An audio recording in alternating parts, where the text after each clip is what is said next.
এটা পৃথিবীর সবচেয়ে ঠান্ডা বস্তি ওয়েমিয়াকন। রাশিয়ার সাইবেরিয়ায় অবস্থিত এই গ্রামে বছরে কমপক্ষে ৮ মাস ভয়ঙ্কর ঠান্ডা থাকে। উপর থেকে দেখলে গ্রামটা প্রায় জনশূন্য মনে হয়, কারণ এত ঠান্ডা যে কেউ বাইরে বেরো না। যখন তুমি সেখানে পা রাখবে, ঠান্ডায় তোমার আঙুলের ডগা জ্বলতে শুরু করবে। এই ঠান্ডা শুধু মানুষ আর পশুদের নয়, সব জীবনকেই যেন জমিয়ে দেয়।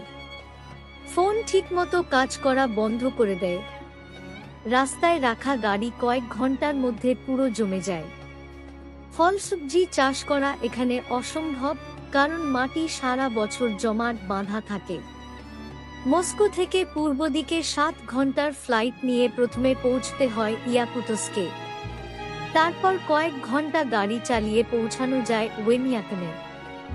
সেখানে থার্মোমিটার প্রায় প্রতিদিন 60 সেলসিয়াস দেখায়। সেখানে গেলে মনে হবে যেন অন্য কোনো গ্রহে এসে পড়েছে। প্রায় 800 লোক থাকে এই গ্রামে, মাত্র 1.5 বর্গ কিলোমিটার জায়গায় ছড়িয়ে। বাইরে কাউকে দেখা যায় না বললেই চলে। সময় যেন জমে গেছে। সাধারণ তাপমাত্রা 50 থেকে 60 সেলসিয়াসের মধ্যে থাকে। এই অঞ্চলের মাটি সারা বছর জমাট, পার্মাফ্রস্ট, শত মিটার গভীর পর্যন্ত। ঠান্ডা থেকে বাঁচতে গ্রামের ঘরগুলোতে কেন্দ্রীয় কয়লা বয়লার থেকে পাইপের মাধ্যমে গরম বাতাস পাঠানো হয়। এই সেন্ট্রাল হিটিং সিস্টেমই একমাত্র গরমের উৎস, আর এটা সবসময় চালু রাখতে হয়। যদি একটু বন্ধ হয়, পুরো গ্রাম ভয়ঙ্কর ঠান্ডায় ডুবে যায়। ওয়েমিয়াকনে দিন খুব সকালে শুরু হয়, কিন্তু সূর্য ওঠে সকাল 10টার কাছাকাছি। অন্ধকারেই লোকেদের দৈনিক কাজ শুরু করতে হয়। ঘরের ভিতরে আলাদা ঠান্ডা ঘর থাকে যা গরম করা হয় না, সেগুলো ফ্রিজ আর স্টোরেজের কাজ করে, আর বাইরের ঠান্ডা থেকে বাফারের মতো কাজ করে। ব্রেকফাস্টে লোকে হাই ক্যালোরির খাবার খায়, যেমন তেলে ভাজা প্যানকেক সাথে জ্যাম।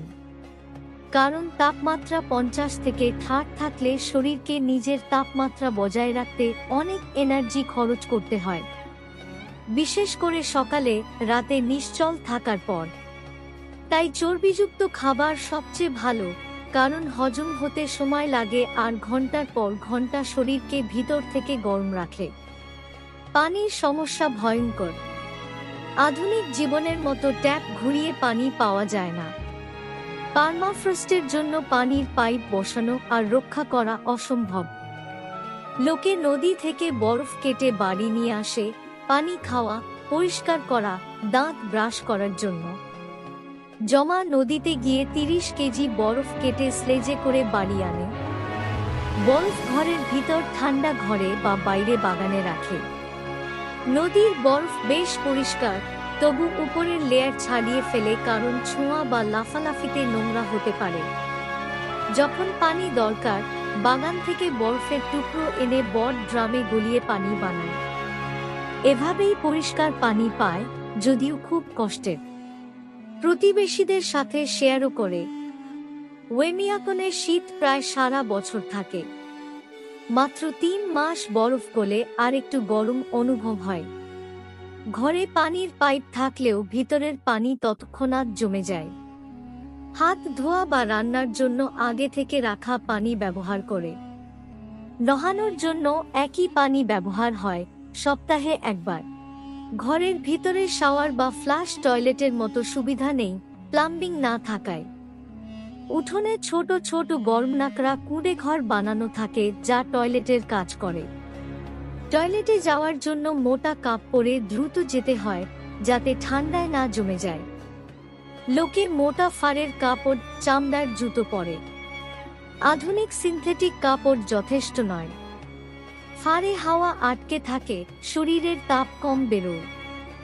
ফারের ভিতরের লেয়ারে হাওয়ার পকেট থাকে যা তাপ ধরে রাখে, বাইরের তৈলাক্ত লোম হাওয়া আর বরফ থেকে বাঁচায়। ফার প্রাকৃতিক, সস্তা আর সহজলভ্য। মাটি বন্ধা, পচা পাতা পশুর দেহ থেকে উর্বর হয় না। লোকে সবজি ফল চায়, কিন্তু মাংসের চেয়ে দামি। কঠিন আবহাওয়া আর পরিবহন খরচের জন্য মাংসভিত্তিক খাদ্যই প্রধান। চাষ অসম্ভব, তাই পশুপালন মূল জীবিকা। ইয়াকুত ঘোড়া গরু পালন করে মাংস, দুধ, চামড়া পায়। গরুর থন মোটা কাপড়ে মুড়ে রাখে ঠান্ডা আর পরিষ্কার রাখতে। গোয়াল ঘরে গন্ধ তীব্র কিন্তু অভ্যস্ত। গরু নদীতে পানি খেতে যায়, জমা পানিতে পা রেখে। কিছু জায়গায় ভূগর্ভের ঝর্ণার পানি মিশে বরফ জমতে দেয় না। ইয়াকুত ঘোড়া এই আবহাওয়ায় অভ্যস্ত, শক্ত সহ্য করে। সাধারণ ঘোড়ার চেয়ে ছোট, মোটা ফার, ডাল লম্বা, জমা মাটিতে দাঁড়ানোর জন্য। এদের মাংস খাওয়া হয়, ভিটামিন মিনারেলে ভরপুর।